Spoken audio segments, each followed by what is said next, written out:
आपसे मेरा यही सवाल है, दिवाली है, तैयारी तो बहुत दिन पहले से शुरू हो जाती है, लेकिन आज के दिन का विशेष महत्व क्या है? जी, आप सभी को, दर्शकों को दीपावली की हार्दिक शुभकामना। और दिवाली एक प्रकाश का उत्सव है और हमारे जीवन में अंधकार को हटा करके और जीवन में ज्ञानमयी प्रकाश बढ़ाने का दिवस है।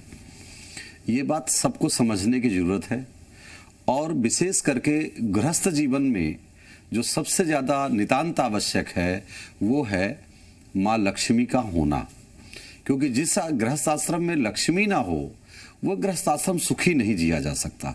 उसमें बहुत सारी परेशानियां आती हैं और वहाँ जीवन में बहुत कठिन हो जाता है जीवन को चलाना। इसलिए हर सदगृहस्थवान को, और मैं ऐसा मानता हूँ कि जितने भी आश्रम हैं उन सभी आश्रमों में सबसे जो श्रेष्ठ आश्रम माना गया है वो गृहस्थ आश्रम को माना गया है। और गृहस्थ आश्रम में लक्ष्मी का अभाव हो तो वह गृहस्थ आश्रम सुखी नहीं माना जाता। इसलिए दीपावली के दिन गृहस्थ आश्रमी को पूजन विशेष रूप से माँ लक्ष्मी का करना चाहिए, दीप मालिका का उत्सव मनाना चाहिए। निश्चित रूप से ये बहुत ही अच्छा पर्व और बहुत ही सुखद पर्व है और आनंद को देने वाला है। जी बिल्कुल, तो ये तो महत्व को हमने समझा, लेकिन अब पूजा की सही विधि क्या है इस दिन, ये आप हमें समझाइए। मैं इस विषय में और भी कुछ चीजें जोड़ना चाहता हूँ। जी, जैसे एक पद्म पुराण में हमने प्रसंग देखा कि एक सत्य शर्मा नाम के ब्राह्मण हुए, तो उनके घर धन का अभाव था तो वो धन के लिए भटकने लगे। भटकते भटकते वो शिव हनुमान सबसे पहले विष्णु भगवान की पूजन प्रारंभ किया उन्होंने। और पूजन करने के बाद तो एक व्यक्ति मिला, बोले आपने कभी देखा है कि भगवान विष्णु किसी को धन दे? धन तो वो दे ही नहीं सकते, तो इसलिए आपको शिव जी की पूजा करनी चाहिए। तो वो चल करके जमुना के किनारे पहुंचे और वहां शिव जी का मंदिर देख करके पूजन करने लगे। 1 वर्ष तक जब पूजा करते रहे तो 1 वर्ष के बाद उनके पास भगवान शिव स्वयं एक वेश धारण करके आए संत का और कहते हैं कि हे ब्राह्मण, मैं देखता हूं कि तुम बहुत अच्छी पूजा करते हो नित्य प्रति, ये तो बताओ तुम्हारे मन में कामना क्या है?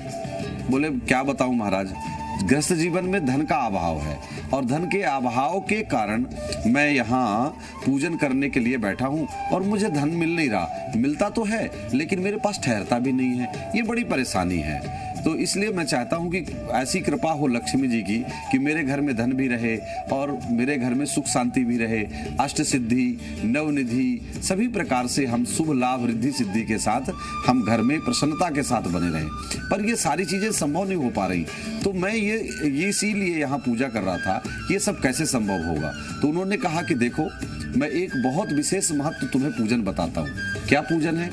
वो पूजन ये है कि दीपावली के दिन तुम अपने नगर के जो राजा हैं उस राजा से जाके वरदान मांगो कि आपको ये वरदान दे कि जो भी कोई व्यक्ति है वो अपने घर में दिया न जलाए, पूरा नगर, केवल दिया आपके घर में जलना चाहिए।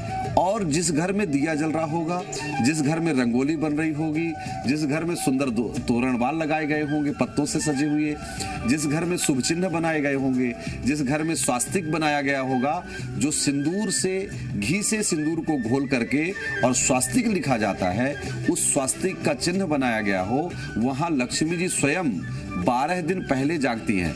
जैसे भगवान देव उत्थानी एकादशी को उठते हैं तो उससे पूर्व 12 दिन पहले माँ लक्ष्मी जागती हैं। तो ऐसा मानते हैं कि अगर जैसे हमारे धर्म में माना जाता है कि जो स्त्रियां हैं वो पति से पूर्व जागती हैं और वह जाग करके, तो लक्ष्मी जी जो जागती हैं वो पूर्व में जागती हैं। और लक्ष्मी जी उस समय जब जागती हैं तो वो नगर में भ्रमण करती हैं, देखती हैं कि जिसके घर में सुंदर सजावट हो, जिसका घर सुंदर सज रहा हो, दीप जल रहे हो, जिसके घर में प्रकाश हो, जहाँ प्रसन्नता हो, जिनके चेहरे पर हंसी हो, तो वहाँ माँ भगवती जिनके चेहरे पर हंसी है, मुस्कान है, जिनके हाथों में सुंदर पुष्प है, जिनके जो गजलक्ष्मी कही जाती हैं, जो धन लक्ष्मी कही जाती हैं, जो मोक्ष लक्ष्मी कही जाती हैं, जो ऐश्वर्य लक्ष्मी कही जाती हैं, ऐसी लक्ष्मी का उस घर में निवास होता है। इसलिए हमें अपने घरों को सजा करके और सुंदर रात को जागरण करना चाहिए और अखंड दीप जरूर जलाना चाहिए। जी ठीक है, तो ये बहुत अच्छी बात आपने बताई है वैसे, लेकिन अब पूजा के विधि विधान में आपसे जानना चाहूंगी, कैसे हमें पूजा करनी है? देखिए, वैसे सामान्यतः तो अगर पंडित जी हम अपने घर में बुलाते हैं तो पंडित जी को बुला करके तो सामग्री पूजन की है आपके सामने, जैसे कि हमने सामग्री रखी हुई है, सारी चीजें हैं। इसमें चावल है, रोली है, मोली है। मोली ये वस्त्र है और मोली का अपना स्थान बहुत सर्वोच्च स्थान बताया गया है। इसी प्रकार से इसमें गुड़ है, धनिया है और लौंग, इलायची, सुपारी है, गंगा जल है। 5 चीजें मिश्रित हैं।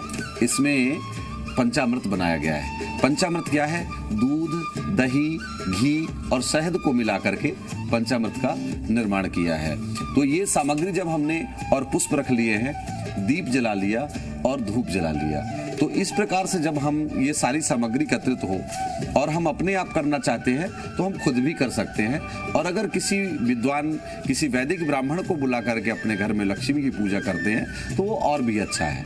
तो उसमें जो विधि अपने आप हम करते हैं, मैं उसके बारे में चर्चा करता हूँ कि जैसे श्री गणेशाय नमः, हमारे पास और मंत्र तो नहीं आ सकते, तो वैसे तो हम मंत्र बोल सकते हैं। सबसे पहले एक सुंदर आसन बिछाना चाहिए।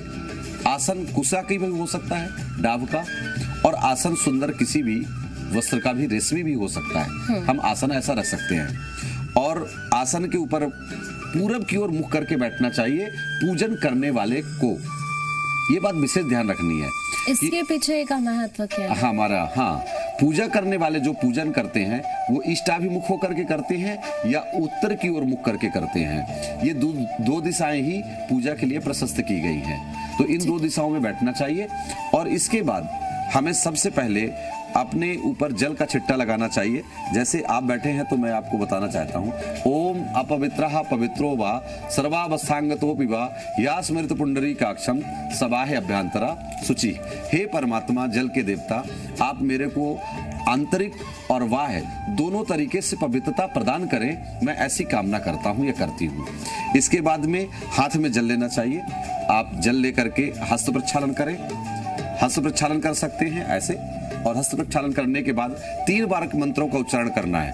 ओम केशवाय नमः, ओम माधवाय नमः, ओम नारायणाय नमः, और उसका पान कर लेना चाहिए और पुनः हाथ धुलना है। हस्त प्रक्षालन पुनः करना है हमें। और इसके बाद मस्तक पे तिलक, कुमकुम का तिलक धारण करना चाहिए। देवम भूत्वा तदान्ते देवम यजेत। पहले हम देवत्व को प्राप्त हों तब हम देवता की पूजा करें, ऐसा माना गया है। ये सर्वोत्तम विधि है। इसके बाद हमें अपना दीप प्रज्वलित कर लेना चाहिए जो दक्षिण की ओर। जैसे हमेशा एक बात ध्यान रखनी, पूजन में सीधे हाथ की तरफ दीप होना चाहिए। जैसे हम गणेश और लक्ष्मी बैठाते हैं तो गणेश जी हमारे जहां बैठे उनसे दक्षिण में लक्ष्मी होती है ना, उल्टी की तरफ लक्ष्मी को नहीं बैठाना है, ये विशेष ध्यान रखना है। इसके साथ में हाथ में चावल फूल लिया और दीप का पूजन करना है, दिग्रक्षण करना है।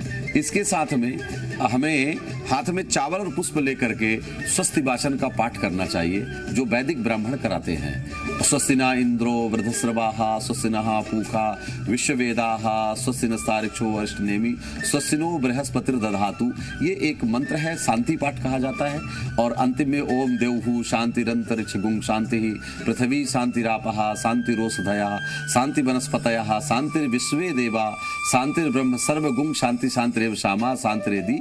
ऐसे मंत्रों का उच्चारण करते हुए, और भगवान के कुछ नाम हैं, 12 अक्षर है। जैसे क्या नाम है? सुमुखस्य दंतस्य कपिलो गजकर्ण कहा, ऐसा इस मंत्र का पूरा पाठ करना चाहिए। तदुपरांत हमें ओम श्री गणेशाय नमः, लक्ष्मी नारायणाभ्याम नमः, उमा महेश्वराभ्याम नमः, सचिव पुरंदराभ्याम नमः, इष्ट देवताभ्यो नमः, कुल देवताभ्यो नमः, ओम ग्राम देवताभ्यो नमः, ओम स्थान देवताभ्यो नमः, ओम वासुदेवताभ्यो नमः, ओम सर्वेभ्यो देवेभ्यो नमः। ऐसा मंत्र बोल करके उनके सामने पुष्प और अक्षत अर्पण कर देने चाहिए। इसके बाद में हमें हाथ में जल, सुपारी और चावल और पुष्प और कुछ सिक्का रख करके संकल्प करना चाहिए। जो हमेशा पूजन में विशेष बात ध्यान रखनी है वो संकल्प का विधान है कि जो संकल्प करते हैं वह संकल्प ही महत्वपूर्ण होता है कि हमारे पूजा को किस प्रकार से पूर्ण करने वाला है।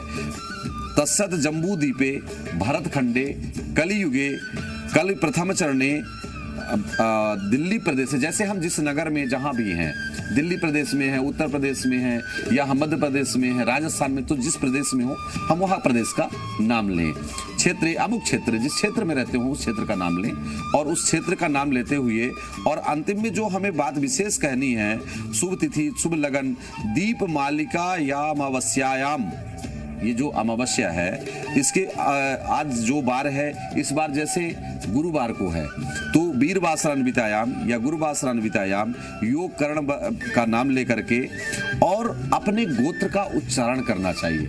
हर एक व्यक्ति को ये बात मालूम हो कि हमारा गोत्र क्या है, ये सबको मालूम होता है, और जिसे ना मालूम हो उसका कश्यप गोत्र माना जाता है, ऐसा हम लोग विधि मानते हैं। तो कश्यप गोत्र मान करके और अमुक वर्मणो हम सर्मो हम गुप्तो हम, यह कुछ भी हो सकता है। और हम क्या करना चाहते हैं, यथाउपचारै गणपति पूजनम लक्ष्मी कुबेर पूजन अहम करिष्ये, मैं क्या कुबेर लक्ष्मी की पूजा करता हूँ या करना चाहती हूँ, ऐसा हमें संकल्प लेना चाहिए। और इसके बाद भगवान गणेश जी का हमें ध्यान पूर्वक पूजन प्रारंभ करना चाहिए, तो जिसमें 16 उपचारों से पूजन किया जाता है।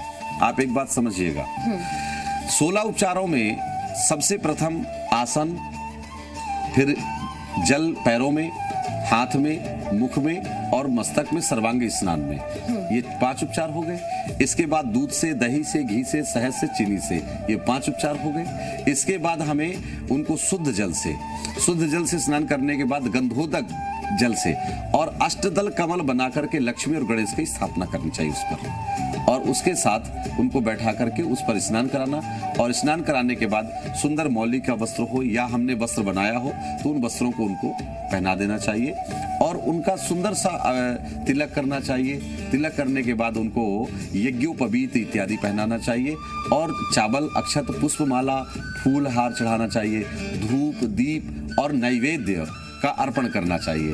तो बहुत सारी चीजें हम आपसे समझने की कोशिश कर रहे हैं। आपने बताया पूजा की विधि क्या है, लेकिन शुभ मुहूर्त क्या है पूजा का आज के दिन? जी, उद्योग स्थान पे जो पूजन है वो दिन में प्रारंभ हो जाता है प्रातःकालीन से। तो जो सूर्य इस बार 4 तारीख को जो उत्सव मनाया जा रहा है दीप मालिका का, उसमें विशेष समय जो रहेगा सुबह का प्रातःकालीन से लेकर के 6:09 से लेकर के, यानी सुबह प्रातःकालीन को जो समय है हमारा सूर्योदय का, यानी उस समय से लेकर के हमें पहले प्रारंभ हो जाएगा और उसके बाद में जो टाइमिंग रहेगी वो अलग अलग समय पर शुभ लग्न, स्थिर लग्न में करना चाहिए। स्थिर लग्न कौन कौन सी है? वृष, सिंह, वृश्चिक और कुंभ। इन 2 समयों पर हमें 7:35 से 9:54 तक रहने वाला है। और इसके साथ में कुंभ राशि जो है वो 1:41 से 3:09 तक रहने वाली है। और इसी प्रकार से वृषभ राशि जो है, जो सबसे शुभ मुहूर्त आ रहा है वो 18:09 यानी शाम को 6:09 से लेकर के और 8:04 तक का समय रहेगा। उस समय प्रदोष काल भी होगा जो 5:30 से लेकर के और 8:10-12 तक रहेगा। तो ये बहुत महत्वपूर्ण समय रहने वाला है पूजन करने के लिए। तो इस समय पूजा हमें करनी होगी। जी जी। इस दिन दान क्या करना चाहिए, इसको लेकर भी आप थोड़ा जानकारी दीजिए। बिल्कुल, जैसे कि आपको मालूम है दीपावली जो मनाई जाती है वो अमावस्या को मनाई जाती है और अमावस्या का जो विशेष पूजन माना गया है वो पितरों को प्रसन्न करने के लिए बताया गया है। तो उस दिन एक तो बालक, वृद्ध और रोगी, इन 3 लोगों को छोड़कर सभी को व्रत करना चाहिए, ये निश्चित है। और जो लोग व्रत करते हैं उनकी मनोकामना पूर्ण होती है, पितृ लोग भी उनको आशीर्वाद देते हैं, ये बात निश्चित ध्यान रखना चाहिए। और इसके साथ में हमें ये बात जरूर ध्यान रखनी है कि मध्याह्न काल में हमें अपने घर के या तो तुलसी का पौधा हो या आंवले का वृक्ष हो, इनके नीचे बैठ करके हम अपने पितरों की अगर पूजा करते हैं तो हमें बहुत आशीर्वाद मिलता है और वह अनंत कोटि फल देने वाला होता है। जी बिल्कुल, क्योंकि ये भी कहा जाता है कि फूलों का भी विशेष महत्व होता है जी। आज के दिन भगवान को अर्पित करना चाहिए, इसके पीछे भी बहुत महत्वपूर्ण होता है ये भी। लेकिन एक चीज और मैं आपसे समझना चाहूंगी, क्योंकि आपने बहुत सारे मंत्र अभी बताए हैं जिनका जप करना चाहिए, लेकिन बहुत सारे ऐसे भी लोग हैं जो नहीं कर सकते या जिन्हें ध्यान नहीं रहता, तो वो ऐसे कौन से मंत्र हैं जो जप कर सकते हैं आज के दिन? देखिए, 2 तरीके के मंत्र होते हैं, एक बीज मंत्र होते हैं, एक वृत्तिकारक मंत्र होते हैं। तो बीज मंत्र जो होते हैं केवल वो छोटे, जैसे हम देखते हैं कि एक बड़े बड़े जो बीज हैं, वृक्ष है, बहुत बड़े बड़े वृक्ष हैं, उनकी बीज बहुत छोटे होते हैं। आपने पीपल का बीज देखा है, कितना छोटा होता, लघु होता है, लेकिन वृक्ष कितना विशाल होता है। तो ऐसे ही मंत्र का उतना ही फल मिलेगा। आवश्यक नहीं है कि जिसको मंत्र आता उसी के ऊपर लक्ष्मी जी प्रसन्न होने वाली है। जो नहीं बोल सकता, जो कुछ भी नहीं कह सकता, अगर वो भी भगवान को श्रद्धा से, विश्वास से मानता है, तो उनके ऊपर भी लक्ष्मी जी कृपा करती हैं। तो विशेष ये है कि ओम गणेशाय नमः, महालक्ष्मी नमः, श्री कुबेराय नमः, हम ये 3 मंत्र ही याद कर लें तो इतने में ही सारी पूजा की जा सकती है और इन्हीं मंत्रों के साथ पूरा पूजन संपूर्ण संपन्न किया जा सकता है। जी बिल्कुल, अब क्योंकि फूल हमारे सामने है तो भगवान को अर्पित करना बहुत जरूरी है। जी जी। ऐसे में तो जैसे कि मैंने कहा कि पुष्प के बारे में कहा गया है, तो पुष्प सुगंधित हो, भगवान को जो भी पुष्प चढ़ाएं हम, वो सुगंधित होना चाहिए और उसमें से दुर्गंधी नहीं आनी चाहिए, वो पुराना नहीं होना चाहिए, फटा नहीं होना चाहिए, फ्रेश होना चाहिए। ऐसा पुष्प ठाकुर जी के और बड़े भाव के साथ सख्यम आत्म निवेदनम, आत्म निवेदन के साथ हमें अर्पण करना चाहिए और ठाकुर जी के चरणों में ऐसे लेकर के प्रणाम करते हुए मुद्रा से ठाकुर जी के चरणों में पुष्प और हमें अर्पण करना चाहिए। और फूल में विशेष करके कमल का फूल लक्ष्मी जी को बहुत प्रिय है, तो हो सके तो कमल का फूल हम जरूर लक्ष्मी जी को अर्पण करें।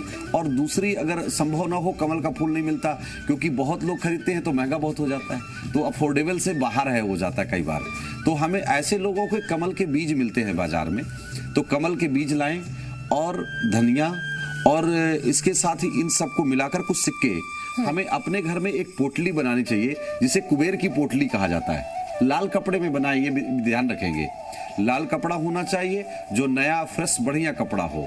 और उस कपड़े के अंदर हमें क्या क्या रखना है, हल्दी की 5 गांठें, ठीक है ना, और उसके साथ हमें कमल के बीज और उसके साथ हमें उसमें कुछ पैसे और धनिया और उसका रख करके गांठ बनाना और उसका पूजन करना चाहिए। ठीक है, तो ये बहुत जरूरी है, इन चीजों का ध्यान रखना होगा और उसके बाद हमें पूजन करना होगा। फूल के बारे में आपने बताया, पूजा का क्या महत्व है, कैसे पूरी विधि है, ये आपने तमाम चीजें दर्शकों को समझाई है। बहुत शुक्रिया आपका, आप हमारे साथ जुड़े और आपने ये महत्वपूर्ण जानकारी दर्शकों तक साझा की है। तो अभी हमारे साथ थे पंडित जी, जिन्होंने बताया कि कैसे हमें पूजा करनी है, एक सही विधि क्या है दिवाली पर पूजा करने की, माता को कौन सा फूल ज्यादा प्यारा है, कैसे हमें एक सही तरीके से अर्पण करना है फूलों का, ये भी हमने समझने की कोशिश की। और हमारे इस खास पेशकश में फिलहाल इतना ही, इजाजत दीजिए, नमस्कार।